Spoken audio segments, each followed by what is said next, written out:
তো বিশ্বনবী এই কথাই বলছেন, আকসিরু যিকরা হাদিমিল লাযযাতিল মাউত, অধিক পরিমাণে মৃত্যুর কথা স্মরণ করা।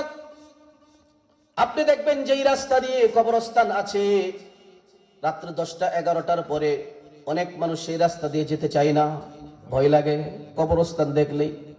একবারও সে ভাবে না এই কবরে তো আমাকেও শুইতে হবে। অথচ সেই কবরস্থানে তার দাদা আছে, নানা আছে, নানি আছে, তাদের নাম শুনলে পর্যন্ত ভয় আটকে উঠে। কোনো একদিন রাত্রে যদি কেউ যদি কোনো আত্মীয় স্বজন নিজের বাবাকে কবর দিয়ে আসে, রাত্রে 3টার সময় বাইরে আইসা যদি বলে, বাবা দরজা খুল, আমি তোর আব্বা আইছি, দরজা খুলবো?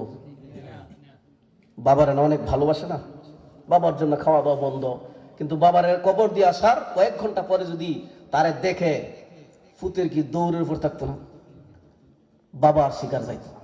কারণ মৃত্যু জামক এত একটা ভয়ঙ্কর জিনিস, স্মরণ করতে চায় না, স্মরণ করলেই ভয় লাগে। এই জন্য রাসূল বলছেন, মৃত্যুর কথা বেশি বেশি স্মরণ করো। মৃত্যুর কথা স্মরণ হলে লাভ হবে কি? যখন আপনি মৃত্যুর কথা স্মরণ করবেন, আমার কিছুক্ষণ পরে মরে যেতে পারি, তখন তার হাত দ্বারা, জবান দ্বারা গুনাহের কাজ হওয়া সম্ভব না। কারণ সে নিশ্চিত হয়ে গেছে যে কোনো সময় আজরাইল আমার পিছনে দাঁড়ানো, যে কোনো সময় আমার জান কবজ করে নিয়ে যেতে পারে। এই জন্য তার দ্বারা কোনো গুনাহের কাজ হতে পারে না। এই জন্য বেশি বেশি করে মৃত্যুর কথা স্মরণ করা। আপনার আমার হায়াত যে কোনো সময় চলে যেতে পারে। দুনিয়াতে আল্লাহ রাব্বুল আলামিন আসার সিরিয়াল দিয়েছেন, যাওয়ার সিরিয়াল তিনি রাখেন নাই। দেখা যায় দাদার কাঁধে নাতির লাশ, সন্তানের কাঁধে বাবার লাশ, আবার বাবার কাঁধে সন্তানের লাশ, ঠিক কিনা বলেন?